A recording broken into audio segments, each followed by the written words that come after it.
knowing that self-compassion is healthy for us, is good for us, and good for adults and for teens, we developed a self-compassion program specifically for teens.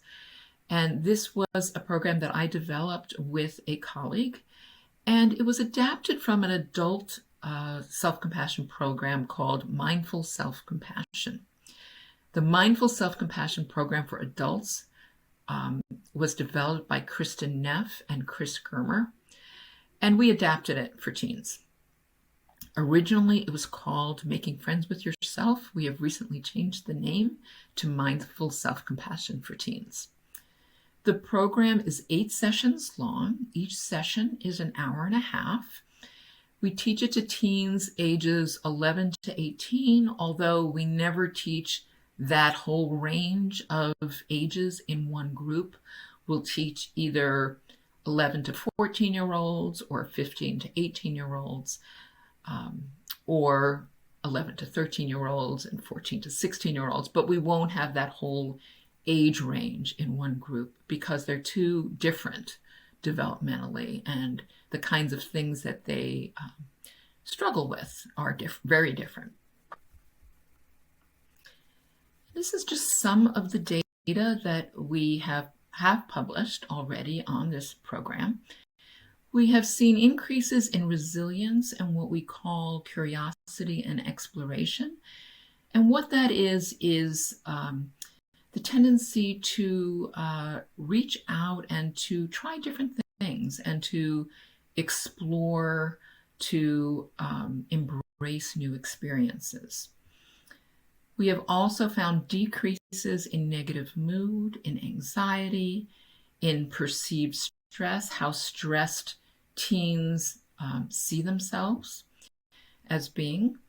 And we have found decreases in depression as well. And what we found was that mindfulness, the change in mindfulness, how mindfulness the teens are, or how much their mindfulness changed from the beginning to the end of the program, was what was driving the decreases in anxiety and how stressed they assess themselves as being, and in their depression. And self-compassion was driving their resilience, their curiosity and exploration, as well as their how stressed they see themselves as being, and also their depression. And this is the last study that I'm going to be talking about, and also the most recent study.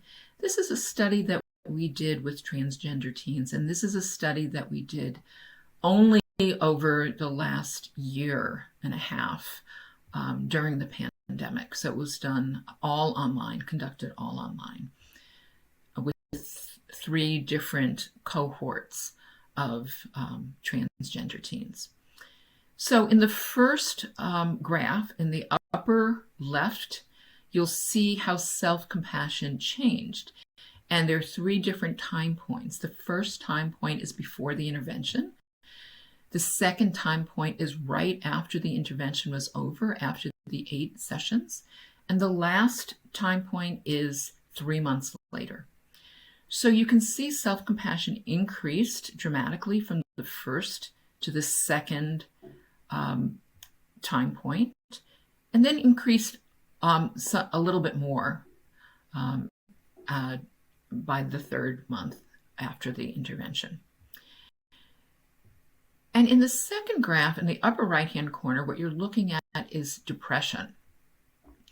And what we see here is that depression decreased pretty dramatically from before the intervention to right after the intervention, and then decreased a little bit more at 3-month follow-up.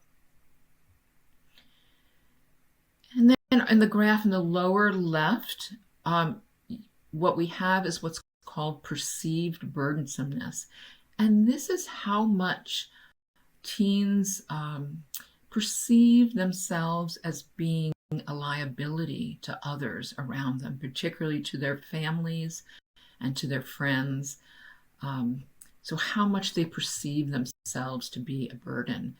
And this particular factor, as well as the next one I'm going to talk about, which is called thwarted belongingness, what we know about these two is that they're correlates of suicide ideas, particularly suicide ideation.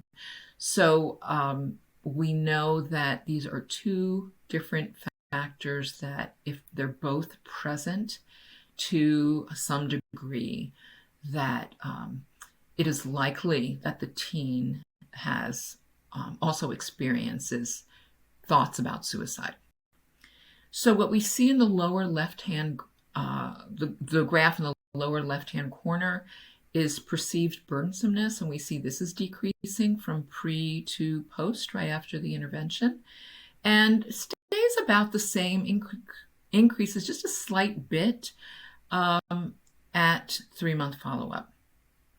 And just to say a word about that slight, very slight increase, which is likely not significant, we often see a waning of effects at 3-month follow-up because they're not, the teens are not practicing as much.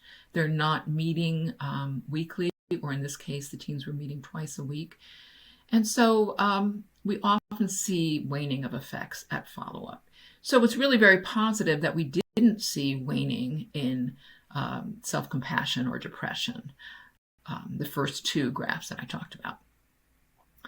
Okay, so, and then thwarted belongingness. So thwarted belongingness is when teens feel a desire to be accepted and to belong and to be part of a peer group, and that they're not successful with that they feel like they don't belong. And again, as I said earlier, this is one of the factors that's correlates with suicide ideation, thoughts about suicide. What we see is a dramatic drop in thwarted belongingness from pre to post intervention, and this continues to decrease to the 3-month follow-up. So we felt really good about these results, and especially since this was done during the pandemic when stress is high and also completely online.